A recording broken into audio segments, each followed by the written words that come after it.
मन की बात में एक बार फिर हमें जुड़ने का अवसर मिला है। आज का ये एपिसोड मुझे भावुक करने वाला है। मुझे बहुत सी पुरानी यादों से घेर रहा है। कारण ये है कि मन की बात की हमारी इस यात्रा को 10 साल पूरे हो रहे हैं। 10 साल पहले मन की बात का प्रारंभ 3 अक्टूबर को विजयादशमी के दिन हुआ था। और ये कितना पवित्र संयोग है कि इस साल 3 अक्टूबर को जब मन की बात के 10 वर्ष पूरे होंगे, तब नवरात्रि का पहला दिन होगा। मन की बात की इस लंबी यात्रा के कई ऐसे पड़ाव हैं जिन्हें मैं कभी भूल नहीं सकता।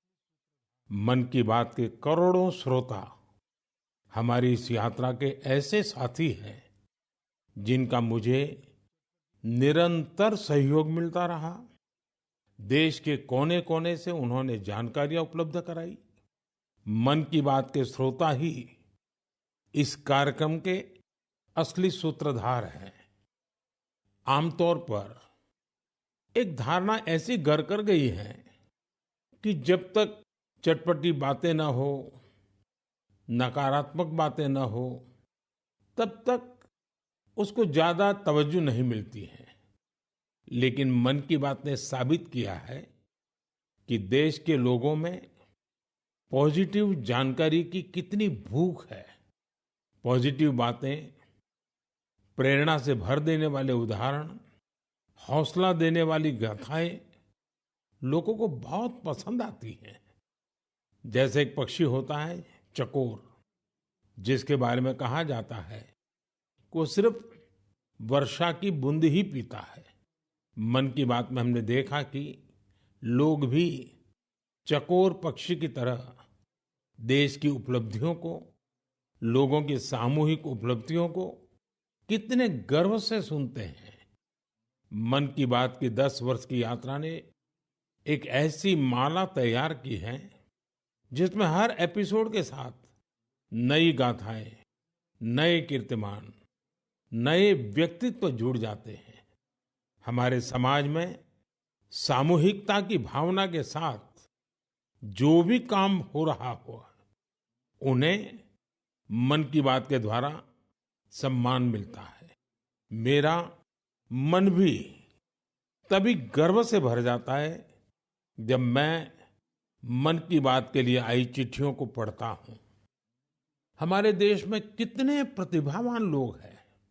उनमें देश और समाज की सेवा करने का कितना जज्बा है। वो लोगों की निस्वार्थ भाव से सेवा करने में अपना पूरा जीवन समर्पित कर देते हैं।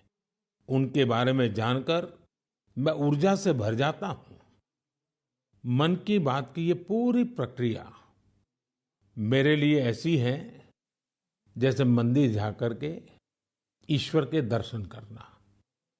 मन की बात की हर बात को, हर घटना को, हर चिट्ठी को मैं याद करता हूं तो ऐसा लगता है कि मैं जनता जनार्दन, जो मेरे लिए ईश्वर का रूप है, मैं उनका दर्शन कर रहा हूं। साथियों, मैं आज दूरदर्शन, प्रसार भारती और ऑल इंडिया रेडियो से जुड़े सभी लोगों की भी सराहना करूंगा। उनके अथक प्रयासों से मन की बात इस महत्वपूर्ण पड़ाव तक पहुंचा है।